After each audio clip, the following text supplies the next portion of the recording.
Are we live yet? We're starting in 5 seconds. 3, 2, 1. Hello and welcome to the Four Guys One podcast experience. My name, as you know, is Matt, and today we have three very special guests. We don't need to use any more time on this introduction, and you can just bring them in now. Please welcome Ben Dover, Isaac Cox, and Justin Harass.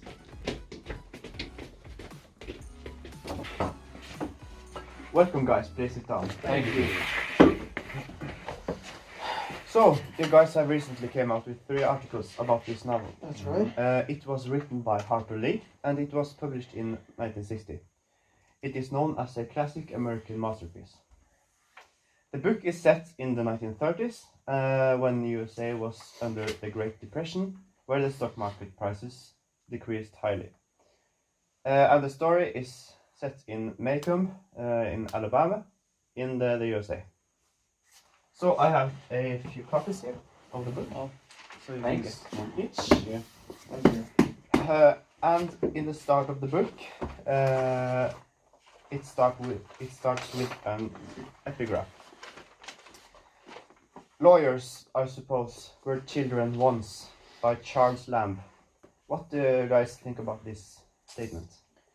Well, as far as the first thing I think about when I read it is just like how lawyers are always portrayed as like the people of the law, the defenders of the law, and giving people, a chance to not be convicted of something that they haven't done. So I suppose that it's kind of a reflection that those people that are kind of meant to be taken seriously in the court are also, or were also, children as well, and they've like done things that children do, and kind of is a reflection on that grown-ups really don't think like children anymore, and that children like kind of evolve, and maybe we should think about what they think sometimes. Yeah. Or something like that, I suppose. Yeah. I mean, I would agree, but I also think like because the function of an epigraph is for like to give an idea of what the theme is about in the book. And as we know, the theme is about, or I would say, is about racism, which is one of them at least. Yeah. And we follow Atticus, who is a lawyer, and who is defending a black man, who is accused of raping a white girl. Yeah. And like it says in the epigraph, lawyers, I suppose, were children once. I think it's like the reason children are like innocent, and they don't they can't. I would say they can't be racist because no one is born racist. Well, yeah, that's kind of one of the questions, that no one is born racist, but the thing is, parents kind of have the influence. Yeah, but I mean, they're not born racist. No, of course as not. children, like, they don't look at black and white and like. No, not see a naturally. difference. But the thing is, if Or if you let me finish, I'll explain what I mean. Yeah. okay, sorry. They're not racist, and they don't care if he's black or white. If he's innocent, he's innocent. Yeah. And that's why Atticus, the lawyer, decides to defend him, because he thinks it's wrong that he's been accused and sentenced for something he did not do. Yeah. And that's what I think the epigraph Yeah, is that's true. That's true. trying to portray. I think what I was supposed to say was just that parents have a lot of influence on their kids, and when they are kind of like have been taught in this society at this time, as this book portrays, that kind of lived in a different society than we have today, less developed maybe you could call it, where people were racist and people had something against black people, and it could clearly be seen, and of course they would teach their kids this as well. But I think more that To Kill a Mockingbird has this kind of underlying theme that kids also can choose for themselves, and they can be good people, just if they see like a good person in someone. They could actually, if they actually believe it, they can support the person they want to support, even though most grown-ups just think they're kids. So I think that's kind of something that Harper Lee tried to underline in the book. I think I'm not quite sure, but Yeah.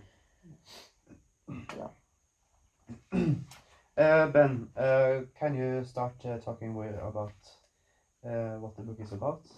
Yeah, so right, it's like I mentioned that before. It's about Atticus and his daughter is Scout. And like I said, Atticus is a lawyer who decided to defend this black man who's accused of raping a white girl. And like that's the main plot of the story, the trial and how that turns out. But throughout the story, follows Scout and her adventures, and how like she develops as a like the character development of Scout. But I would say like the main plot is about Atticus and his trial and how that affects the people around him, that he decided to choose to defend the black man. Yeah. Well, Scout is kind of like, this is like kind of stereotypical, but we could get some traits of Scout as a tomboy in the book, and you can call it like she's more mature than she should be at that age, but at the same time she kind of changes her views throughout the book, which you can see pretty clearly as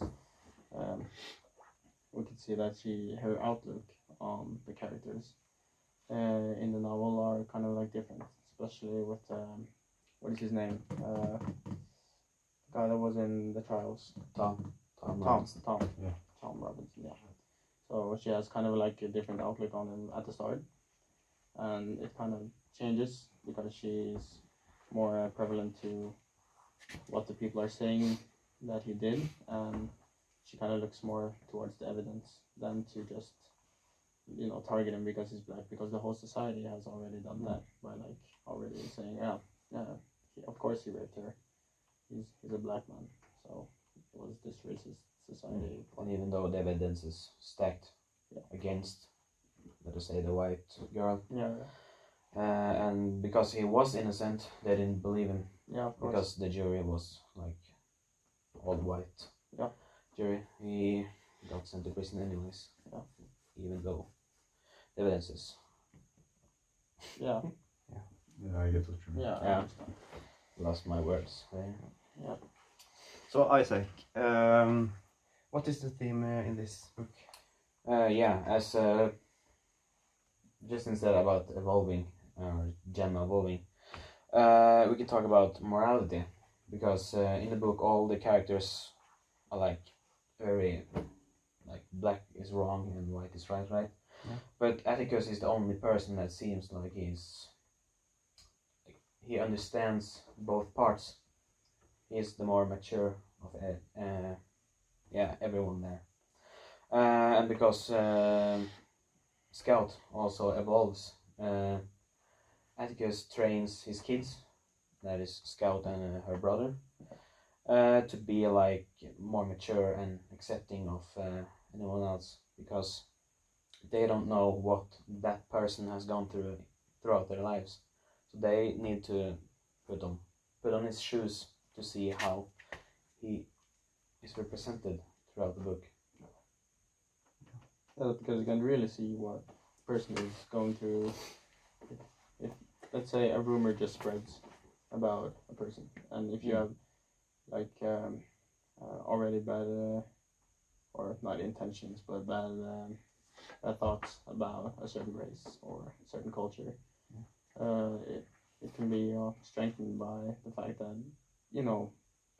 if you see someone that you don't like already do a bad thing, or a race, someone of the same race that you don't like do something bad, then that only strengthens your part. And the thing is, I really think it's interesting in this book that they actually like give kind of Scout a platform to like make her decision by herself without like much she doesn't really think about what people say in the town, because people use words that are today considered as weird, like nigger and different things like that, but the thing is that I think it's really cool that she can like choose for herself and see different facts and then try to decide for herself, which we learn in school as well, is kind of like what you should do with fake news and stuff like that. So, yeah. I would agree with you guys. As I would say, like the main theme is racism because of the story is set in a racist society, and that's like what it's exploring the most, racism and morality. I would also agree on that, and I would say like the title itself is a theme, To Kill a Mockingbird. Yeah. Because a mockingbird is like a peaceful bird. Singing bird is not a pest. It's not like doing harm to anyone else. But to kill a mockingbird is like to kill something innocent. Yeah. To kill something innocent. That's not. So in this case, you refer to as the Tom, as the mockingbird. Yeah, Tom, and also the character Boo Radley that we meet in the book. Yeah. He also is like marked as like what can I say? He's marked as kind of a mockingbird. Outcast or. Yeah, he's an outcast and like a mockingbird. He's not doing anyone else harm. No, but exactly. Like the society has marked him as a weird guy because he's like just hiding in his house all the time. Yeah. But then like with what's her name, Scout and her brother, they go to his place often because they know he's like a weird guy. They like exploring. Exactly, they like to see like people like them, kind of. In a but way. Like they also have like a negative view of him. Yeah. Right. At the start, but then they actually get to. Yeah, and like it comes out because like in the plot, we found out that he's innocent Tom Robinson. Yeah. And actually that the girl was having sex with him because she wanted to, but the father was furious because he's a black man. Yeah. So he beats her, and like that's why they go to trial against him to like try to fake like. But that's the same thing as I said, like the thing with the choice thing, that she doesn't have a choice because her father is kind of choosing. He has something against black people, and of course he doesn't like that her daughter is doing something that he thinks is wrong with a black person, right? So with the thing is, that's why like that Scout can do stuff like that, choose on her own without like listening to anyone or being controlled by anyone. But at the same time, the society already has that view on the people, and I think another like small theme of the book can be like suppression, in a way, that if enough people kind of think the same thing and kind of spread the rumors around and have a price tag on you already, or tag you with a name or something like that, then it's very hard to do something different about it. But at the same time, it shows a lot in the girl that she actually went through with it without telling the truth. And of course, these false claims come from her father that, he saw them doing it and he saw him raping her because that's what he wanted to think that was happening, because he couldn't imagine his daughter, his white daughter, being with a black person. Yeah, and we can take that into reference when we look at, or I would call it the last theme, which is good versus evil. Yeah. And as you said about Scout and Jem evolving as young, because at early age they were kind of growing up in a childhood innocence, if you can call it like that. And because they believed that everyone was like inherently good or nice people. Yeah. But as they grew up, they saw that not everyone is as good as they think they are. Yeah. And that is shown with racism or hatred and ignorance, with, as you said, with like Bob Evil, the father of the girl who got raped. Because he is so ignorant against black people, and he's also a racist, so they learn that quick that people aren't as nice as they seem.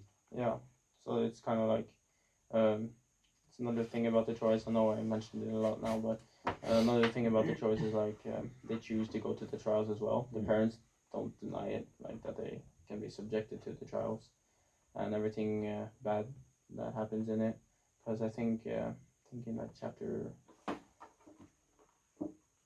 17 or something, it was along the lines of or something along the lines of like you cannot say anything bad because people started shouting in the court. Yeah. And then the judge was like shouting out that you can have your opinion, but you cannot like shout things out in the court that may be subjected to vulnerable ears because the kids are sitting there, of course. And the thing is, that's what the grown-ups always think, that children can't be subjected at an early age, and I know why, because it's all psychology, and it all goes down to like when you become an adult, those things, those like evil things that you didn't think were real, you know that they exist, but they can also like damage a person's psyche in a way. So I think the book also tackles a small theme of psychology and how, you know, the difference between, yeah, of course, as you said, good and evil, but also between adults and or adolescents and adults maybe.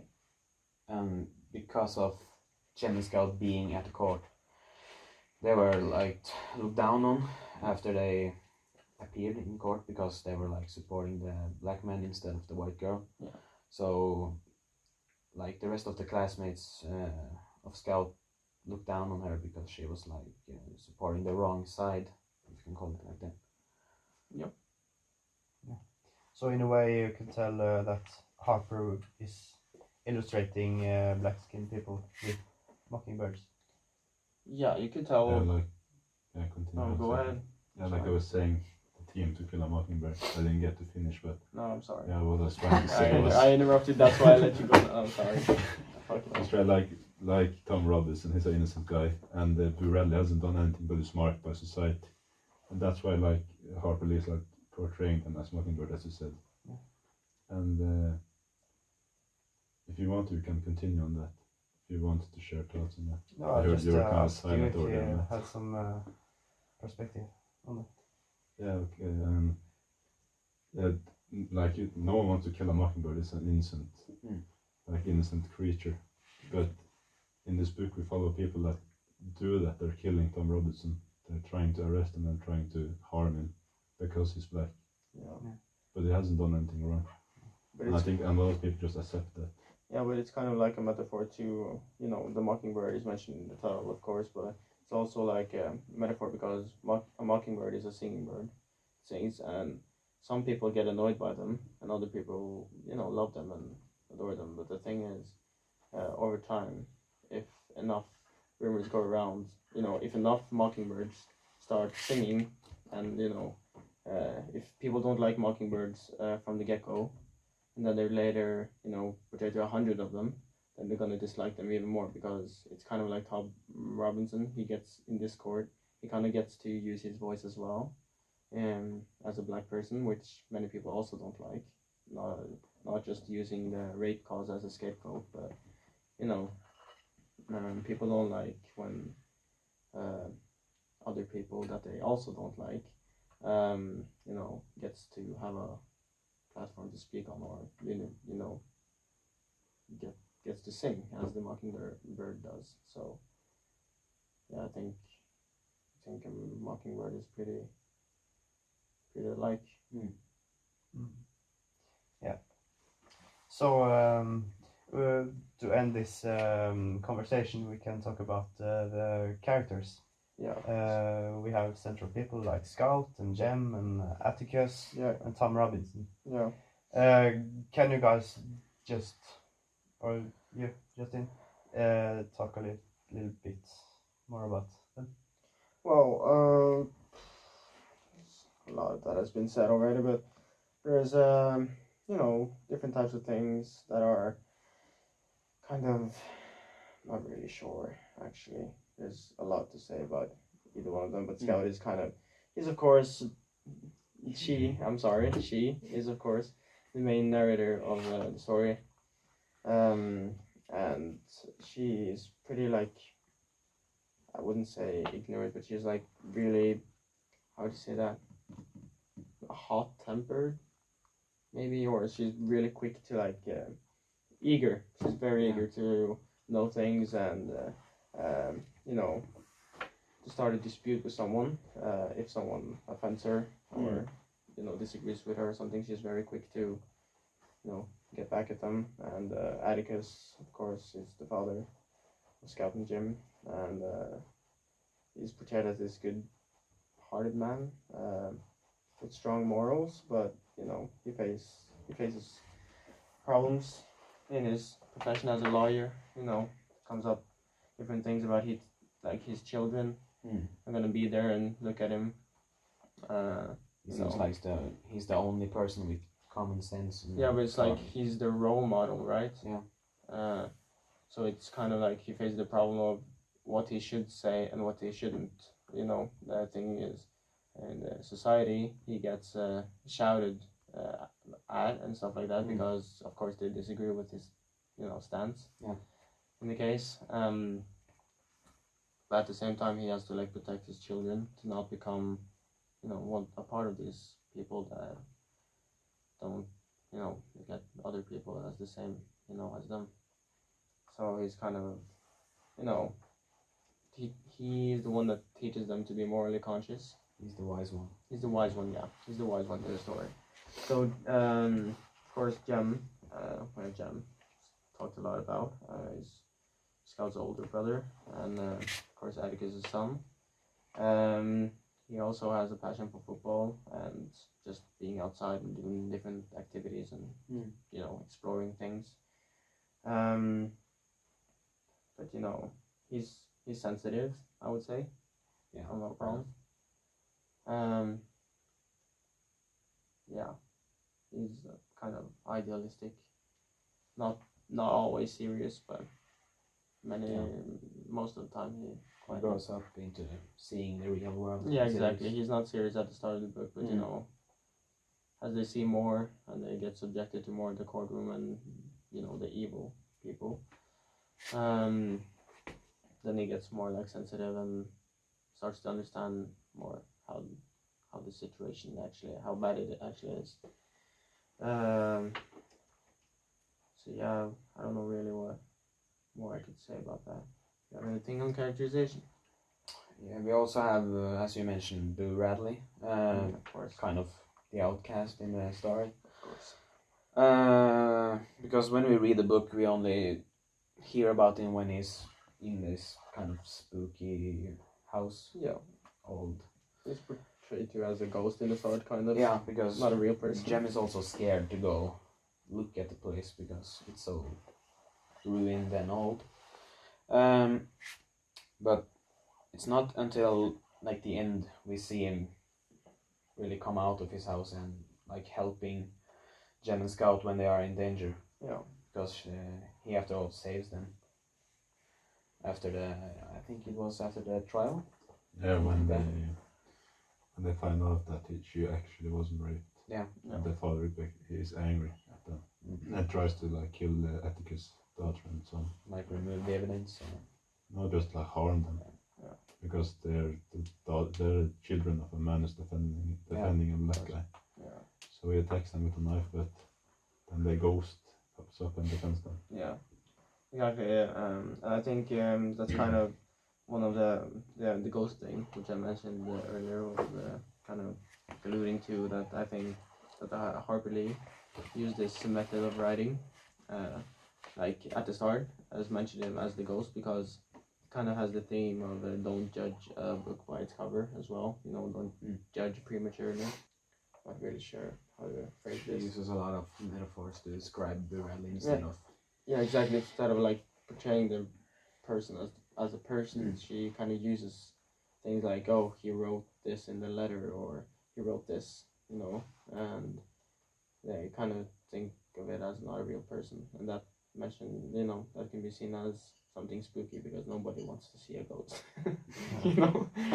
So yeah. So to the end, let's talk about just the whole book. And I think it's a very good book, but in the start it may be quite hard to follow up with the plots and so.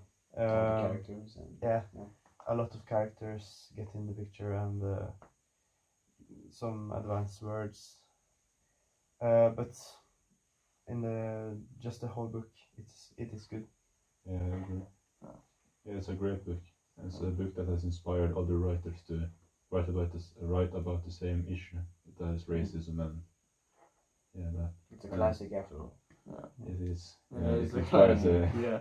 like John Grisham. He wrote a book called A Time to Kill, which about a trial where a white man defends a black man, which daughter was raped. So it's like you can tell how it was inspired by To Kill a Mockingbird, and that goes to show how good of a book it really is.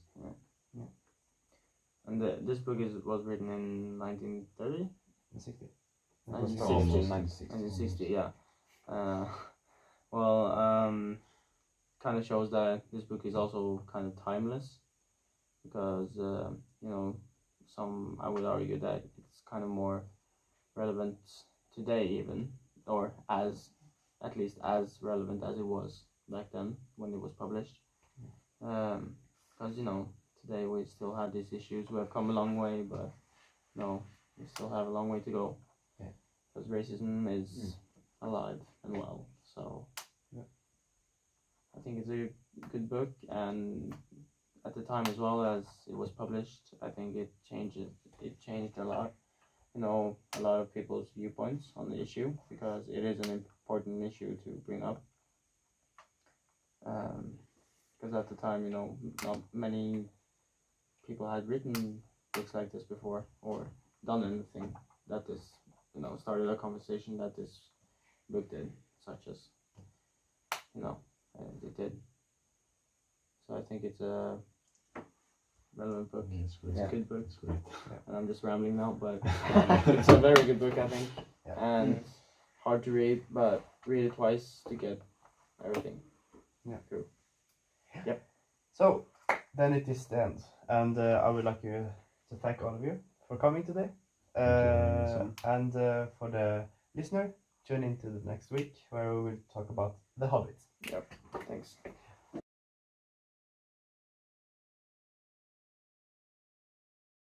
Hey Justin, did you really mean that racism is still a thing today? No, of course not. Okay, Racism doesn't thank God. exist.